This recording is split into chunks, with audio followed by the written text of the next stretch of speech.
Alhamdulillahi Rabbil Alamin wa bihi nasta'inu ala umurid dunya waddin wassalatu wassalamu ala asrafil anbiya'i wal mursalin Sayyidina wa maulana Muhammadin wa ala alihi wa ashabihi ajma'in wa man tabi'ahum bi ihsanin ila yaumiddin. Asyhadu an la ilaha illallah al-malikul haqqul mubin wa asyhadu anna Muhammadan abduhu wa rasuluhu sadiqul wa'dil amin. Hadratal afadil, hadratal mukarramin yang kita takdimi, segenap pimpinan yayasan, pengurus, dan juga segenap pimpinan sekolah, kebun main, beserta jajaran dewan guru, para asatidz, para ustadzat, juga yang kita hormati para ayah, para orang tua, para wali murid, adik-adikku sekalian semuanya, rahimani wa rahimakumullah. Puji syukur kita aturkan kehadirat Allah Subhanahu wa taala atas limpahan karunia-Nya kita dihimpun pada malam hari ini meskipun hanya secara daring, secara online. Semoga tidak mengurangi semua keutamaan bermajelis ilmu yang bisa kita raih dari sisi Allah Subhanahu wa taala. Semoga setiap langkah yang kita tempuh hari ini menjadi pemudah jalan kita semua menuju ke surga. Dan semoga duduk kita semua termasuk taman di antara taman-taman surga, tempat Allah mencurah-curahkan rahmat-Nya, menaungkan sayap-sayap malaikat-Nya, menurunkan sakinah ke dalam hati kita, dan menyebut-nyebut nama kita semua dengan bangga pada makhluk-makhluk mulia yang ada di sisinya. Hadirin hadirat yang dimuliakan oleh Allah Subhanahu wa taala, apa yang menarik dari wilayah yang disebut sebagai Yogyakarta bisa kita lihat dalam beberapa aspek. Yang pertama, misalnya dari sisi geografis. Kota Yogyakarta terletak di sebuah dataran yang menjadi pusat peradaban yang cukup tua yang disebut sebagai dataran Kewu atau dataran Mataram. Dataran Kewu atau dataran Mataram ini secara tradisional dibatasi sebelah utara oleh Gunung Merapi, di sebelah barat ada Sungai Bogowonto, di sebelah timur ada Sungai Opak, dan di sebelah selatan ada Samudra Indonesia.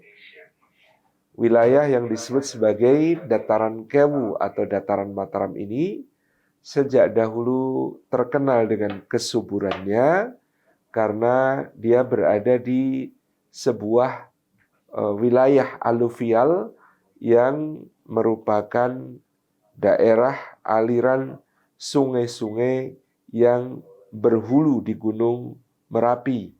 Dan Gunung Merapi ini sebagai sebuah gunung yang sangat aktif, gunung berapi teraktif di Indonesia dan salah satu yang paling aktif di dunia, sehingga proses aktivitas vulkanik ini menjadi faktor kesuburan yang sangat penting bagi dataran Kewu. Sehingga di dataran Kewu atau dataran Mataram ini sejak lama dikenal dengan tanah yang subur, air yang cukup, dan berkembang sistem pertanian yang cukup maju dan menghasilkan bahan pangan yang sangat mencukupi bagi penduduknya dan bahkan menopang penghidupan di wilayah-wilayah yang lain.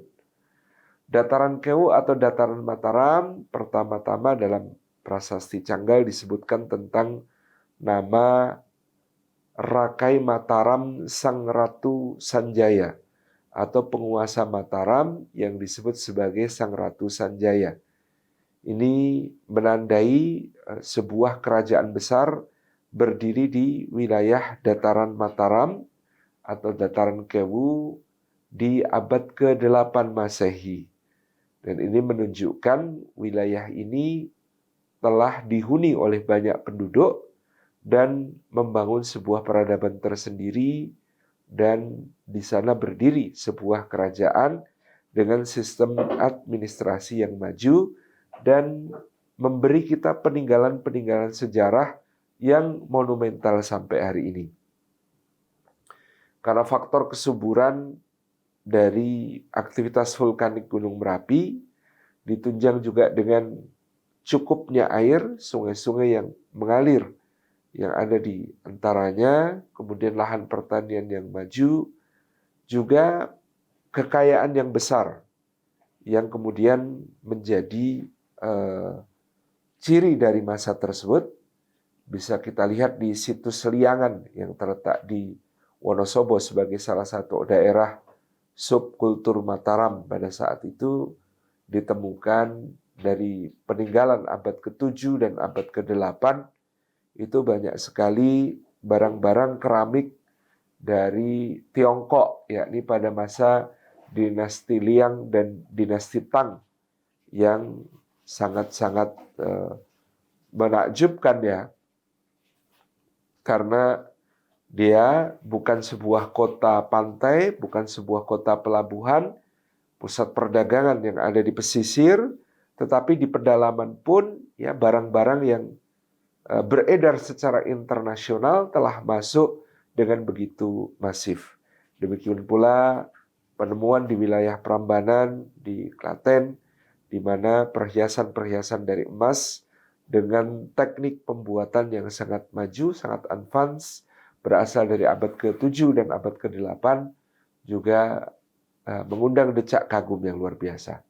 Belum lagi kemudian dengan batu-batu andesit yang merupakan produk pula dari aktivitas vulkanik Gunung Merapi, dibangunlah candi-candi besar yang ada di sekitar wilayah dataran Mataram, yang kini kota Yogyakarta berdiri di atasnya itu, seperti yang kemudian ditemukan di wilayah Kedu dengan adanya Candi Mendut, Candi Borobudur, dan lain sebagainya yang akbar. Kemudian di wilayah Prambanan seperti Candi Sewu, Candi Kalasan, Candi Prambanan itu sendiri yang pada masa itu bercorak Hindu dan Buddha, tapi menunjukkan ketinggian ya ilmu dan teknologi pada masa itu, sehingga dibangun dengan kerumitan-kerumitan yang sukar dibayangkan pada zaman sekarang. Bagaimana mengukir batu-batu yang sangat keras yang kemudian dijadikan sebagai bahan bangunan candi dengan relief-relief yang sangat detail, dengan wiracarita yang tergambar seperti Karma Wibangga pada Borobudur ataupun Ramayana yang ada di Candi Prambanan. Candi Prambanan bahkan dinobatkan sebagai salah satu candi Hindu tercantik di dunia, sebagaimana Candi Borobudur menjadi monumen Buddha terbesar di dunia. Ini menjadi bukti ya, kemaharajaan yang ada pada waktu itu, yaitu kemaharajaan Mataram kuno menguasai sumber daya yang luas, dari kekayaan sampai ilmu pengetahuan dan teknologi. Nah, dataran Mataram yang kemudian kota Yogyakarta berdiri di atasnya ini ya menjadi penopang yang luar biasa bagi peradaban tersebut. Dari sekarang pun kita masih bisa menyaksikan kesuburan wilayahnya, misalnya di bagian utara, daerah yang disebut sebagai Kabupaten Sleman, sampai bagian selatan di tepi pantai yang disebut sebagai Kabupaten Bantul, memiliki ya produksi pertanian yang sangat baik, dengan tingkat kesuburan yang sangat tinggi, dengan berbagai variasi ya dalam mengelola tanah dan pertanian yang ada di wilayah ini. Nah, pada masa berikutnya, keunikan dari geografi wilayah dataran Mataram ini yang nantinya menyebabkan seorang pangeran dari Kesultanan Mataram yang pada waktu itu sedang beribu kota di Kartasura, itu memilih wilayah yang sekarang menjadi kota Yogyakarta. Yaitu karena kota Yogyakarta ini secara geografis letaknya sangat menarik, tanahnya datar, ya tidak berkontur, kemudian Dia di bagian tengahnya dialiri oleh 2 sungai, yaitu yang sekarang disebut sebagai Kali Code dan juga Kali Winongo. Kemudian di lingkar luarnya ada Kali Gajah Wong di sebelah timur dan ada Kali Bedok di sebelah barat. Kemudian di pagar luarnya itu ada Kali Progo di sebelah barat dan Kali Opak serta Kali Oyo di sebelah timur. Ini menjadi benteng alam yang sangat strategis bagi kota Yogyakarta, sehingga kota ini tidak mudah diserang, tidak mudah dikepung oleh musuh. Kemudian wilayah yang subur, di selatan tentu ada bahaya gempa dan juga tsunami, tetapi untuk kota Yogyakarta ada perbukitan Kapur Selatan, anak dari Pegunungan Sewu yang nanti bersambung dengan Pegunungan Kidul ke arah timur, itu menjadi benteng alam yang melindungi kota Yogyakarta dari bahaya tsunami dari sebelah selatan. Adapun dari sebelah utara di mana ada ancaman letusan Gunung Merapi, kota Yogyakarta terlindungi oleh 2 bukit yang ada di sebelah utaranya, yaitu Bukit Turgo dan Bukit Pelawangan, yang akan menabiri kota Yogyakarta dari letusan Gunung Merapi, baik lahar panas maupun juga awan panasnya. Sehingga secara umum kota Yogyakarta berdiri di tempat yang sangat aman. Dan ini dirujuk juga oleh Pangeran Mangkubumi di tahun 1755 itu dari nenek moyangnya Ki Ageng Pemanahan yang lebih memilih hadiah tanah Mataram yang masih berupa hutan dan belum tergarap dengan baik daripada ketika ditawari tanah Pati yang sudah makmur dan terdapat pelabuhan dagang yang ramai pada saat itu di Lasem dan Juwana. Jadi pada masa itu Ki Ageng Pemanahan di tahun 1570-an lebih memilih untuk mengolah tanah Mataram yang hari ini kita kenal sebagai salah satu kecamatan di kota Yogyakarta, yaitu Kecamatan Kota Gede dan kecamatan di wilayah Bantul yaitu Kecamatan Banguntapan, sebagai alas mentau yang kemudian di atasnya didirikan ibu kota kerajaan Mataram Islam di tahun 1580, yaitu wilayah yang disebut sebagai Kota Gede, ibu kota pertama dari Kesultanan Mataram Islam. Jadi wilayah ini secara geografi dan sejarah telah sejak lama dipilih dengan alasan-alasan yang sangat istimewa untuk menjadi sebuah pusat peradaban, untuk menjadi sebuah kota yang advance, kota yang maju dengan pendukung, daya dukung kehidupan bagi warganya yang sangat lengkap dari sisi pertahanan, dari sisi pertanian, dari sisi ekonomi, ya, dari sisi militer, kemudian dari sisi letak strategisnya yang kira-kira berada di tengah Pulau Jawa, gitu ya. Kalau kemudian diukur ke barat, ke timur, ya, ataupun ke selatan, ke utara, dia berada di tengah dari Pulau Jawa yang ada.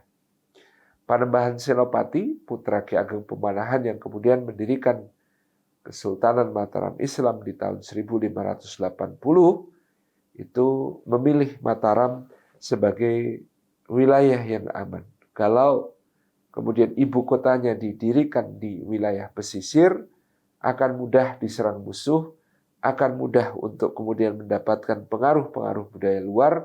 Tetapi kalau diletakkan di Mataram yang ada di pedalaman, maka lebih mudah untuk dijaga, maka lebih mudah untuk ditata dan difilter segala pengaruh-pengaruh luar yang akan masuk ke dalamnya. Ini secara geografi tadi. Kemudian dari sisi sejarahnya, ya tentu di bumi Mataram terjadi banyak peristiwa yang istimewa, ya, yang tadi termasuk berdirinya kerajaan Mataram kuno pada kira-kira tahun 780 Masehi di wilayah dataran Kewu atau dataran Mataram, menjadi catatan awal peradaban yang tumbuh dengan sangat maju di wilayah ini. Kemudian pada kira-kira tahun 1060 Masehi dinyatakan bahwa wilayah ini ditinggalkan untuk sementara karena pada waktu itu terjadi letusan besar Gunung Merapi yang menghilangkan sepertiga, ya, puncaknya itu. Dengan demikian digambarkan letusannya sangat dahsyat, mengubur wilayah-wilayah yang ada di bawahnya, termasuk wilayah yang disebut sebagai Prambanan dan wilayah di sekitar Borobudur, terkubur oleh letusan Gunung Merapi yang sangat dahsyat pada tahun tersebut, sehingga Maharaja Empu Sindok, ya, yang menjadi menantu Maharaja Wawa, kemudian memindahkan kerajaan Mataram kuno ini dari wilayah tengah ke wilayah Jawa Timur yang kita kenal sekarang. Untuk sementara wilayah dataran Mataram ini tidak banyak dihuni, tapi kemudian tumbuh lagi pada masa kerajaan Majapahit, sudah dikenal sebagai sebuah provinsi yang besar. Jadi wilayah-wilayah yang pada masa Majapahit dipimpin oleh seorang Ida Batarang, yaitu seperti wilayah Pajang. Maka raja bawahan ini disebut Bre Pajang, itu daerah sekitar Surakarta. Kemudian ada Bre Mataram, itu di wilayah yang sekarang disebut sebagai Yogyakarta. Kemudian ada Bre Wengker di wilayah Ponorogo. Kemudian ada Bre Lasem di wilayah Rembang dan Pati, dan lain sebagainya. Para Bre ini adalah para raja bawahan kerajaan Majapahit yang mengepalai sebuah provinsi. Artinya pada saat kerajaan Majapahit, Bre Mataram ini sudah eksis, artinya ada sebuah provinsi bernama Mataram lagi di wilayah dataran Kewu atau dataran Mataram, yang kemudian nantinya wilayah ini akan dipilih oleh Ki Ageng Pemanahan dan juga oleh putranya Danang Sutawijaya untuk membangun sebuah peradaban baru dan mendirikan kerajaan Mataram Islam di tahun 1580. Maka dalam sejarah wilayah Mataram, ya, yang kemudian kita kenal hari ini sebagai Yogyakarta, menjadi saksi tumbuhnya para penguasa dan raja-raja yang kemudian bahkan sebagiannya menjadi para pahlawan nasional Indonesia. Pahlawan nasional Indonesia itu misalnya yang berasal dari wilayah Yogyakarta, itu yang paling awal adalah Sultan Agung Hanyokrokusumo, ya, penguasa ketiga Kesultanan Mataram, cucu dari Panembahan Senopati. Beliau bertahta dari tahun 1613 sampai tahun 1646, di mana dalam masa pemerintahannya yang panjang, beliau sempat mengkonsolidasi kekuasaan Mataram dan kemudian dua kali di tahun 1628 dan 1629 menggempur kedudukan VOC, Serikat Dagang Belanda, yang membawa misi, ya, Gold Glory dan Gospelnya di wilayah Nusantara, dan telah bercokol di Sunda Kelapa atau Jayakarta yang kemudian mereka, orang-orang Belanda, menamainya sebagai Batavia. Gempuran pasukan Sultan Agung di 2 tahun berturut-turut. Di tahun 1628 dipimpin oleh Tumenggung Bahurekso, dan di tahun 1629 dipimpin oleh Dipati Ukur, sangat merepotkan dan menjadikan bahkan Gubernur Jenderal VOC pada saat itu, Jan Pieterszoon Koen, tewas di bentengnya di Batavia karena kepungan yang sangat dahsyat dan juga berjangkitnya wabah penyakit kolera di Batavia karena pengepungan pasukan Mataram tersebut. Meskipun belum berhasil mengusir VOC dari Batavia, tetapi yang dilakukan Sultan Agung kemudian cukup efektif di dalam menghambat laju kemajuan VOC dalam menguasai wilayah-wilayah di Nusantara.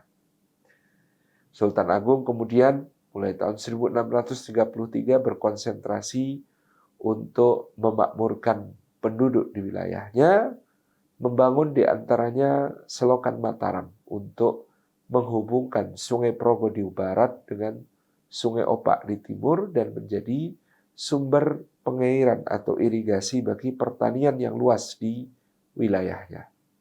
Ibu kota Kesultanan Mataram kemudian pada saat itu dipindah dari Kota Gede ke arah lebih selatan, yaitu ke wilayah Kerta dan Pleret, yang kemudian dibangun dengan konsep yang modern dan ramah lingkungan. Istananya dibangun dari kayu, sementara dipisahkan antara pusat perdagangan, yaitu di Kota Gede, dengan pusat pemerintahan di Karta. Dan pada saat itu, Sultan Agung berhasil menyatukan penduduk pesisir dan pedalaman dengan kalender persatuan yang disebut sebagai kalender Jawa Islam. Jadi meneruskan bilangan tahun Saka, tetapi mengganti perhitungannya yang semula berdasarkan matahari menjadi perhitungan Hijriyah atau perhitungan Komariah seperti yang kita kenal. Kemudian Sultan Agung juga memajukan kebudayaan dengan merumuskan tata busana, tata boga, tata kota untuk wilayah-wilayah yang ada di dalam kekuasaannya. Sistem administrasi dibagi menjadi kadipaten-kadipaten dengan para bupati dan adipati mengepalainya, dan para bupati, para adipati ini dikoordinasi oleh seorang Bupati Wedono atau setingkat dengan gubernur sekarang.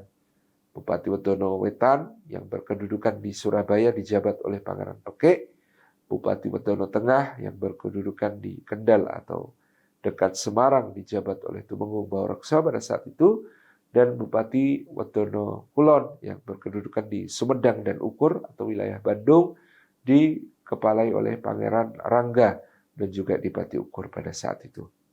Secara umum, Sultan Agung meletakkan dasar-dasar administrasi di Jawa yang sampai hari ini masih dipakai. Sehingga wilayah Mataram di Jawa pada saat itu adalah sama dengan provinsi Jawa Barat, Jawa Tengah, dan Jawa Timur pada masa sekarang. Wilayahnya kemudian ditambah dengan Madura, Banjar, Sukadana di Kalimantan Barat, kemudian juga wilayah-wilayah fasal atau negeri bawahan, yaitu Palembang dan Jambi. Budaya Sultan Agungan menyebar ke wilayah-wilayah tersebut dari banyak aspek, bahasa, kemudian busana, dan lain sebagainya. Inilah keistimewaan pahlawan besar abad ke-17, yaitu Sultan Agung. Pahlawan besar yang muncul di waktu kemudian juga banyak berada di wilayah Mataram, seperti kemudian Pangeran Trunojoyo dari Madura yang kemudian memberontak kepada Mataram, tetapi sekaligus sebenarnya yang lebih utama adalah berusaha untuk mengurangi pengaruh VOC di Jawa pada masa itu. Lalu ada seorang budak dari Bali bernama Untung Suropati yang kemudian juga melakukan perlawanan kepada VOC dan didukung oleh Amangkurat III Raja Mataram pada masanya. Di abad ke-18 muncul lagi pahlawan dari dinasti Mataram yang besar yang bernama Pangeran Mangkubumi. Karena ketidaksetujuannya terhadap politik kakaknya yaitu Raja Mataram Pakubuwono II yang terlalu banyak didikte oleh VOC, maka Pangeran Mangkubumi mengobarkan perang dari tahun 1746 sampai 1755 yang dikenal dengan Perang Gianti. Dan perang besar ini nyaris membangkrutkan VOC, sehingga VOC mengajak Pangeran Mangkubumi untuk berunding pada 13 Februari 1755 di Jantiharjo, di wilayah yang hari ini disebut Karanganyar. Dalam perundingan itu kemudian disepakati perang akan dihentikan karena penderitaan rakyat telah sangat berat. Demikian pula kondisi VOC yang sudah sangat payah menghadapinya. Dan Pangeran Mangkubumi mendapatkan separuh wilayah kerajaan Mataram untuk diperintah secara merdeka oleh beliau. Berbagi dengan keponakan beliau, Pakubuwono III yang melanjutkan kerajaan Pakubuwono II di Surakarta. Maka Pakubuwono III berkuasa di Surakarta, sementara Pangeran Mangkubumi memerintah separuh kerajaan Mataram dari wilayah yang disebut sebagai Yogyakarta. Pangeran Mangkubumi memilih Umbul Pacetokan dan Alas Pabringan, dua mata air yang terdapat di tengah hutan, yang pada saat itu di situ terdapat sebuah pesanggerahan bernama Garjitawati untuk kemudian didirikan Keraton Yogyakarta yang kita lihat dan kita kenal sekarang. Disitulah kemudian pemerintahan Kesultanan Yogyakarta berdiri dari tahun 1756 dengan wilayah yang terbagi. Pada waktu itu Kerajaan Mataram membentang antara Banyumas sampai ke Malang, sehingga dari Banyumas sampai ke Malang dibagi dua untuk Surakarta dan Yogyakarta.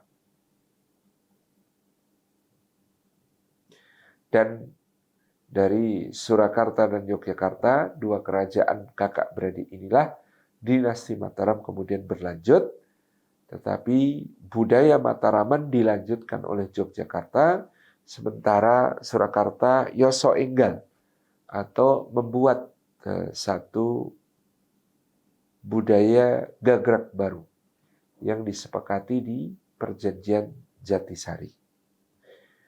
Nah, Yogyakarta kemudian menjadi semakin istimewa dengan semangat perlawanan yang terus tumbuh di dalam keraton itu sendiri.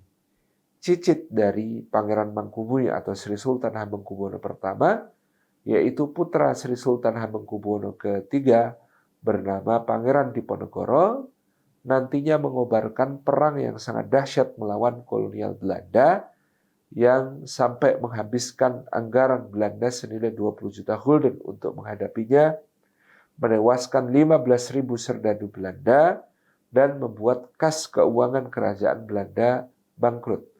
Pangeran Diponegoro berhasil menyatukan kaum ulama, kaum santri, kaum bangsawan, dan rakyat jelata pada umumnya bersatu padu di bawah panji-panji beliau yang beliau katakan dalam babatnya amangun luhuripun agami Islam ing tanah Jawi, yaitu untuk membangun keluhuran agama Islam di tanah Jawa, mengembalikannya seperti pada masa kejayaan kerajaan Mataram di bawah Sultan Agung ataupun kejayaan Kesultanan Yogyakarta di bawah Sri Sultan Hamengkubuwono pertama.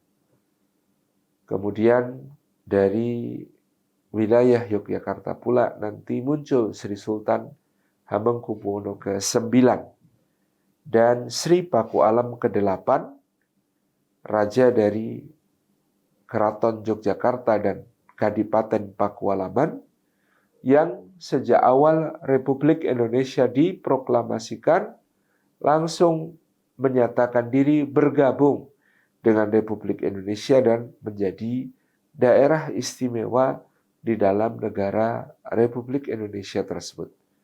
Dukungan yang besar yang diberikan oleh Hamengkubuwono ke-9 dan Pakualam ke-8 menjadikan Republik Indonesia yang sangat rapuh di awal berdirinya menjadi mampu berdiri kokoh Bahkan dari tahun 1946 sampai 1950, Indonesia menginduk kepada Yogyakarta dan beribu kota di Yogyakarta dengan anggaran negara ditanggung oleh Sultan, ya, sampai pada gaji-gaji pejabat dan pegawai negeri.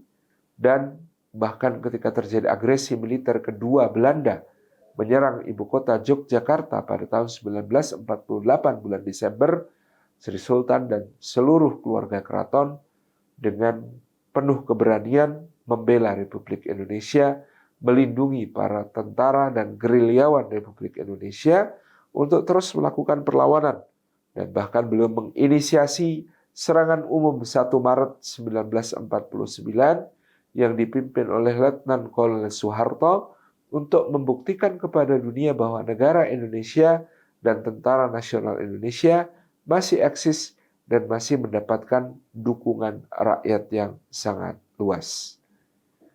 Kepahlawanan Sri Sultan Hamengkubuwono IX dan Sri Paku Alam ke-8 menjadikan wilayah Yogyakarta diberi status daerah istimewa di dalam negara Republik Indonesia sejak saat itu hingga dikokohkan dalam Undang-Undang Keistimewaan Daerah Istimewa Yogyakarta yang disahkan pada masa pemerintahan Presiden Susilo Bambang Yudhoyono.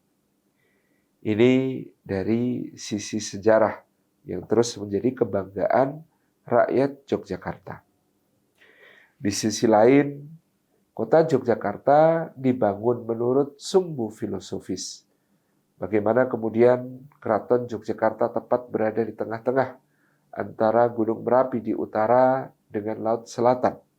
Dan filosofi Sangkan Paraning Dumadi atau asal-usul dan tujuan kehidupan digambarkan dalam struktur kota Yogyakarta sejak dari Panggung Krapyak di selatan sampai Tugu Golonggilik di utara.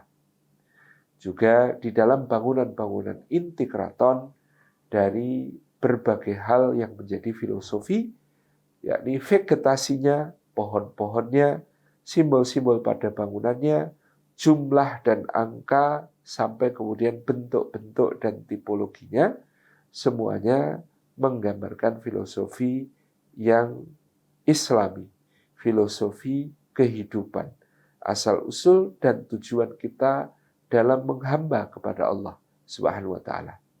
Misalnya Panggung Krapyak yang tergambar sebagai rahim di ujung selatan, tempat manusia mengawali kehidupan di alam rahim, kemudian lahir ke alam dunia, sampai kemudian ke Tugu Golonggilik di utara yang disebut sebagai alif mutakallim wahid, la ilaha illallah Muhammadur Rasulullah, sebagai ucapan yang harus dipegang erat oleh seorang manusia sampai kematiannya.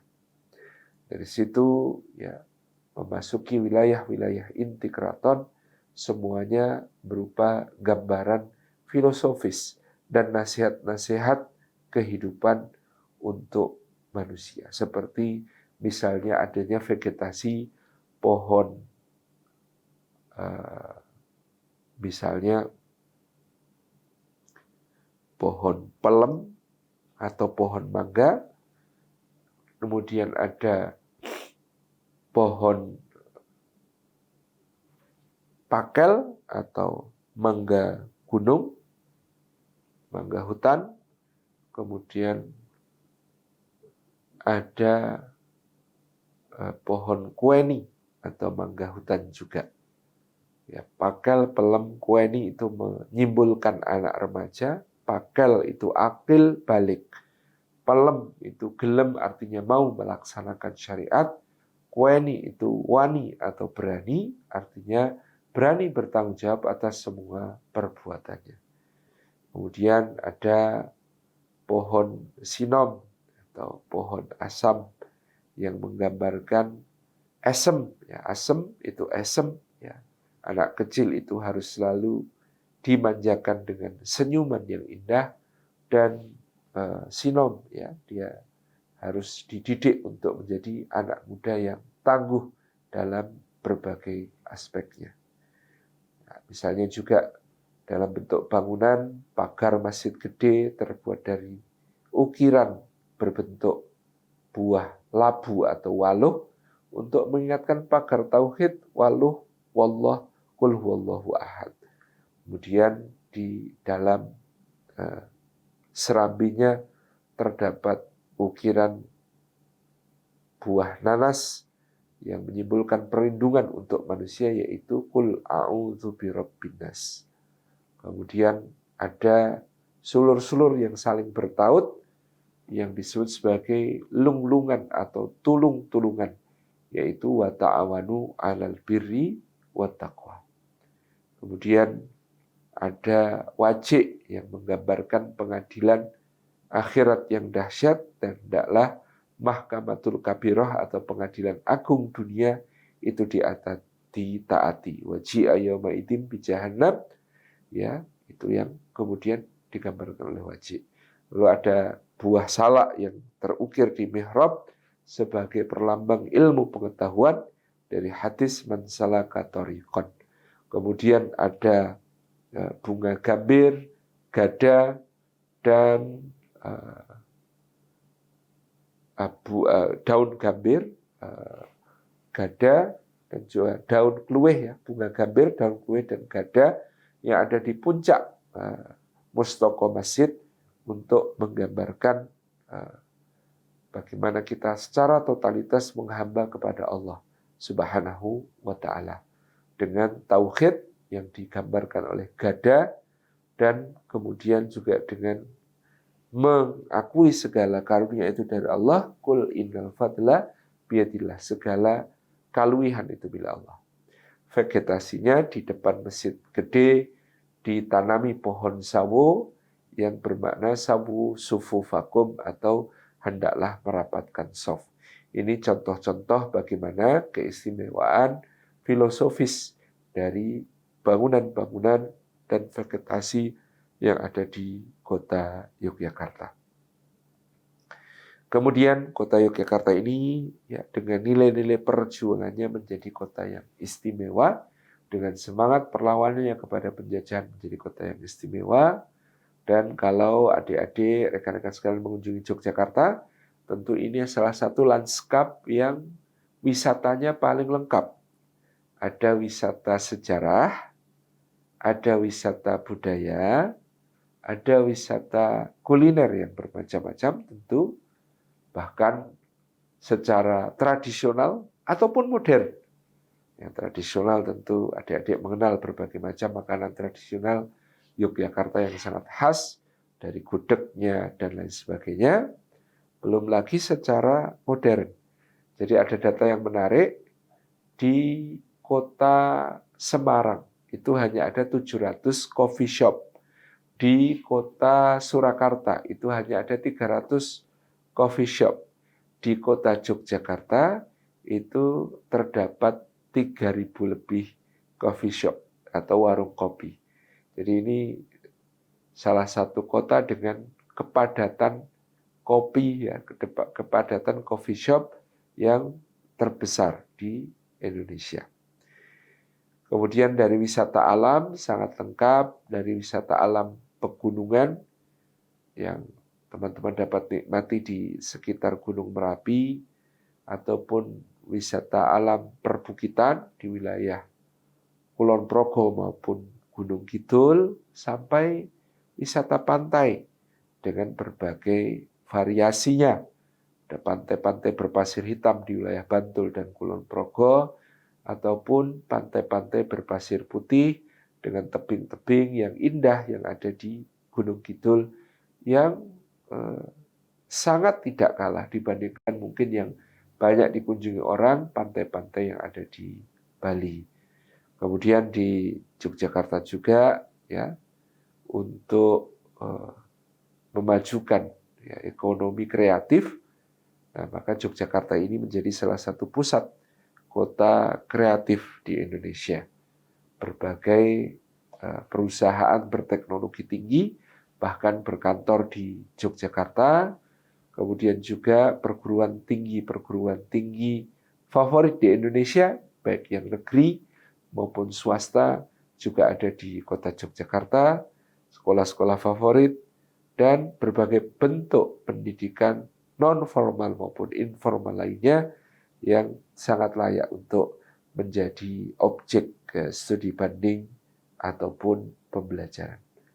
Saya kira itu ya, jadi antara keistimewaan Yogyakarta dari sisi geografi, dari sisi sejarah, dari sisi budaya, dari sisi ekonomi dan pariwisata yang sangat layak untuk menjadi tujuan safar bersama ayah yang dilakukan oleh adik-adik semua. Terima kasih. Wassalamualaikum warahmatullahi wabarakatuh.